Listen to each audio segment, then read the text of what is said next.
relates to some of the stuff we've had in previous days. So representationalism plays a role here. So I think I mentioned when we talked about representationalism the way in which that representationalism results in the separation of facts and values. And I think this separation actually goes back long before the time when this was formalised in the 18th century, but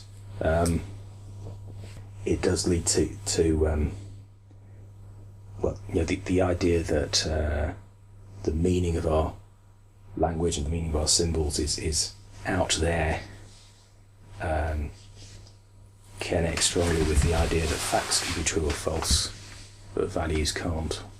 So facts are seen as things out there, whether they're scientific facts or in an earlier age maybe religious facts, truths about God or whatever it was. But values are seen as subjective in comparison to that.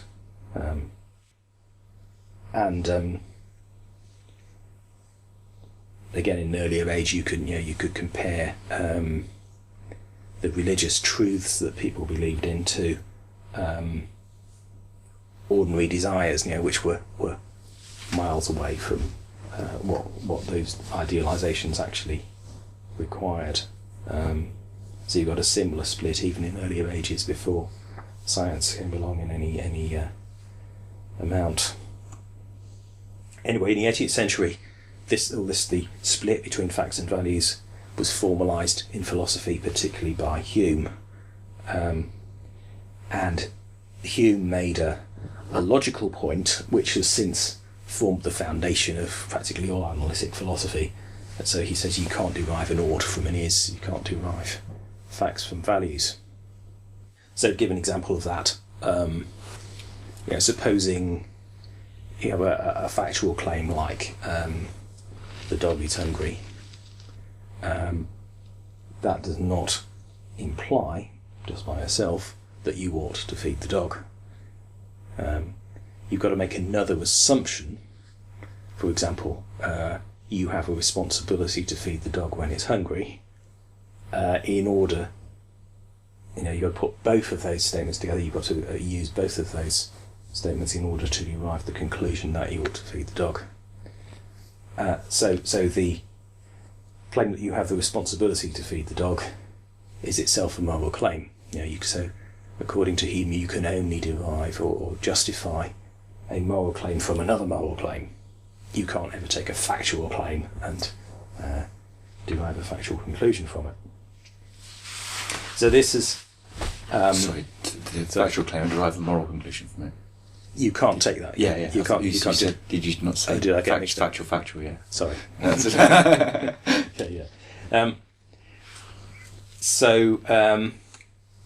This entirely works in terms of logic. So if you're just thinking in terms of logic, this is correct. But I think it's the way it's being used that's the problem. So people have taken an abstracted system, which is what logic is, which deals purely with the relationships between propositions, abstracted from the people who are believing the propositions, and then drawn further conclusions. And those further conclusions about ethics, say, have been ones that apply that to people. So the whole operation becomes unjustified, really, because you're drawing theories from abstractions which are applied to people, rather than drawing theories from people from flesh and blood situation, which applies to the flesh and blood situation, which would be the sort of valid way of doing it. So Hume's you can't derive an ought from an is just presupposes that oughts are different from ises, which they are in the abstract, but not in the concrete. So if you've actually got, let's go back to our example, the dog is hungry.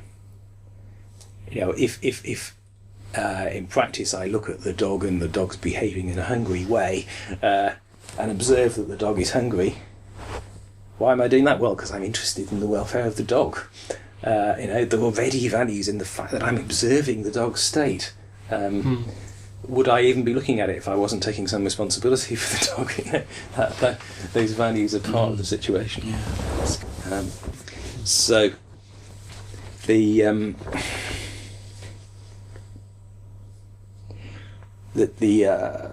a circularity, I guess, which I find very curious, given how good philosophers are generally at sporting circular arguments. There's a circularity about the whole way in which analytic ethics has been constructed. Just say one thing here, Robert. Yeah. I could be wrong here, but you seem to be out on your own about this. But the way you explain it really does make sense. What's going on? Why isn't anyone else noting this problem?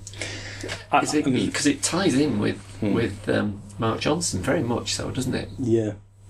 Well, Mark Johnson recognises, or at least he says he doesn't accept the fact-value distinction. I mean, I'd like to talk to him about this, really, to communicate with him about it, but he doesn't seem to draw the conclusions that I draw from this. He doesn't seem to see that this challenges the model of ethics, the representationalist model of ethics that we seem to have been using. But I think it may just be a question of having an alternative model to offer, which is what I'm trying to put forward here. But yeah, I'm not the only person who challenges the fact-value distinction. In fact, there's in the analytic tradition, there's Hilary Putnam, for example, that does that. But it's a question of how they do it and what conclusions they draw from that. And I don't think the job has been thoroughly thought through yet. That people have started to question the fact-value distinction. But there's a question where they're leading, where that's leading to, and what the alternative is. It's more open. I think Sam Harris has, hasn't he? But I'm not sure whether he's just sort of challenged it by saying it.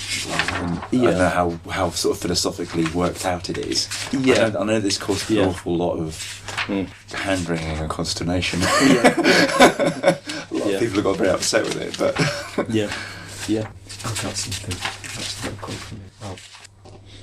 Yeah. Values are facts about the well-being of conscious creatures. That's Sam Harris. Not quite sure what he's saying. That sounds like a reduction, actually, to facts. He's trying to explain values in terms of facts. He's quite metaphysical in some regards. So that sounds more naturalist to me. Yeah.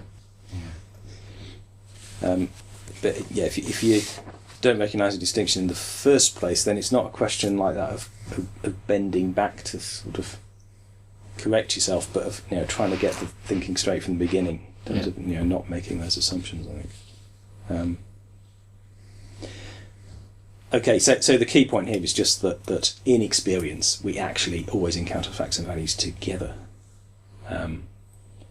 So even the driest scientific paper about relationship between two particles in physics or something like this has values attached to it. Why is this scientist, in the context in which he's writing, communicating? He thinks it's, or she, I should say, thinks it's valuable to communicate this information, and it's valuable to research it, and the whole context of that scientific paper expresses that value. Or on the other hand, do we ever come across values without facts? Well, any claim you might make, particularly about a specific action rather than a category of actions. Any claim you might make about when John committed adultery, then he was wrong to do so, or whatever. Then that only makes sense if we assume such a person as John, and so John has or may commit adultery. So there's always going to be assumed facts in any value statement. You should clean your teeth at least twice a day. Yeah, well, you need teeth and means of cleaning them, and and so on. And indeed, value of dental health and facts about dental health are packed into that, aren't they? Facts about the tooth decay will follow and so on, assumed.